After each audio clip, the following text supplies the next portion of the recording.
नमस्कार दोस्तों, स्वागत करता हूं आपका एक और नई स्टोरी में। आज की जो हमारी स्टोरी होने वाली है वो मुझे मेरे एक सब्सक्राइबर जिनका नाम आदित्य रावत है उन्होंने भेजी है। तो आइए इस स्टोरी को सुनते हैं आदित्य के पॉइंट ऑफ व्यू से।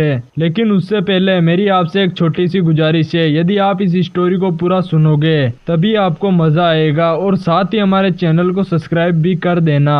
तो चलिए बिना देरी किए बढ़ते हैं स्टोरी की तरफ। नमस्कार दोस्तों, मेरा नाम आदित्य रावत है और मैं एक फॉरेस्ट ऑफिसर हूँ। जंगल मेरे लिए सिर्फ एक ड्यूटी पैलेस नहीं बल्कि मेरा दूसरा घर है। लेकिन एक घटना ने मेरी पूरी जिंदगी ही बदल दी। वो घटना इतनी भयानक थी कि आज तक मैं उसे भुला नहीं सका। आज मैं आपको वही कहानी सुनाने जा रहा हूँ जो मेरे साथ घटित हुई थी। वो समय था दिसंबर का और ठंडी रातें। मैं अपने ऑफिस पर बैठे हुए कुछ जरूरी कागजातों पर काम कर रहा था। तभी मेरे पास में एक कॉल आया और एक गांव वाले ने बताया कि जंगल के अंदर से अजीब सी चीख आ रही है। उन्होंने कहा, साहब वो आवाज शायद से किसी इंसान की नहीं है, लगता है कोई बुरी आत्मा जंगल के अंदर घूम रही है। मैंने इसे अंधविश्वास समझकर नजरअंदाज कर दिया। लेकिन जब उस व्यक्ति का कॉल मुझे दोबारा आया तो मैंने सोचा कि खुद जाकर देखता हूँ। मैंने अपनी जीप उठाई और अपने असिस्टेंट को लेकर जंगल की तरफ चल पड़ा।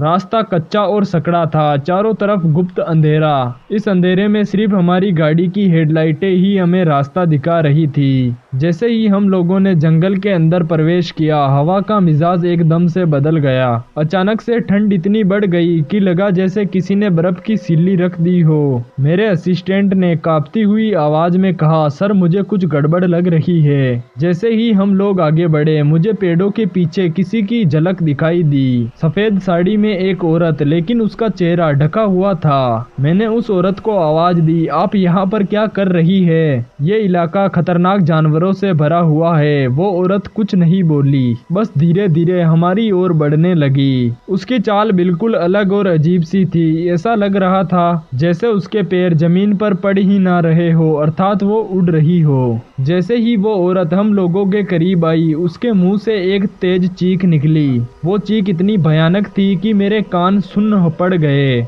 मेरे असिस्टेंट ने वहां से भागने की कोशिश की। वो मुश्किल से 4-5 कदम ही चला और जमीन पर गिर पड़ा। उसके शरीर में अजीब सी अकड़न आने लगी। मैंने तुरंत अपनी बंदूक निकाली और औरत की तरफ कर औरत को दूर रहने के लिए कहा। लेकिन मेरी आवाज का उस औरत पर कोई भी असर नहीं हुआ।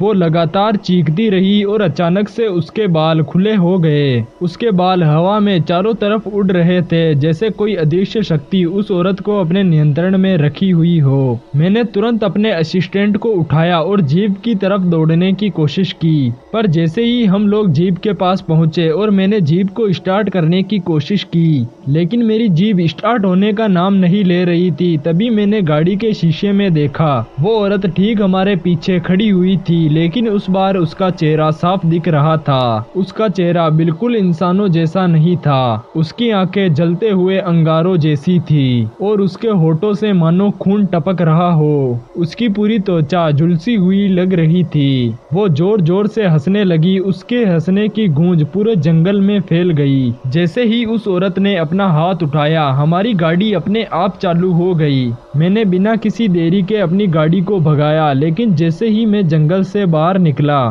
फिर से मेरी गाड़ी बंद हो गई। मेरा जो सफर था वो सिर्फ 10 मिनट का था, उसमें मुझे लगभग 3 घंटे लग गए थे। उस रात मैं और मेरा असिस्टेंट किसी भी तरह जिंदा बच गए। लेकिन वो औरत कौन थी और वो क्यों हमें मारना चाहती थी? क्या वो कोई चुड़ैल थी या फिर कोई आत्मा? मेरा सवाल अभी भी अनसुलझा है। आप लोग सोच रहे होंगे कि उस रात के बाद मैंने जंगल जाना छोड़ दिया होगा, लेकिन मेरा काम मुझे बार बार उस जंगल की तरफ खींच लाया। मैंने ठान लिया था कि मैं उस औरत या चुड़ैल के रहस्य का पता लगाकर ही दम लूंगा। उस घटना के 5-6 हफ्तों बाद मैं और मेरा स्टाफ साथ में जंगल का निरीक्षण करने गए। हम लोगों को सब कुछ सामान्य लग रहा था, लेकिन जैसे ही शाम ढली, उसी चुड़ैल की चीखें हमें फिर से सुनाई देने लगी। इस बार ये आवाज और भी करीब से आ रही थी और ज्यादा खतरनाक लग रही थी। मेरी टीम के लोग डर गए गए और वापस लौटने की जिद करने लगे,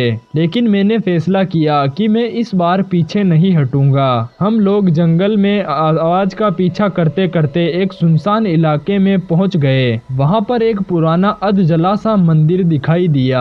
उसकी दीवारों पर कुछ अजीब सी पुरानी भाषा में लिखा हुआ था। मेरे एक साथी ने मुझसे कहा, सर ये एक श्रापित मंदिर है, यहाँ पर कोई भी नहीं आता जाता। लोगों का कहना है कि यहाँ पर एक चुड़ैल की आत्मा कैद है जो हर अमावस की रात जागती है। मेरे मन में डर और जिज्ञासा दोनों थे। मैंने अपने स्टाफ को बाहर रुकने के लिए कहा और खुद मंदिर के अंदर चला गया।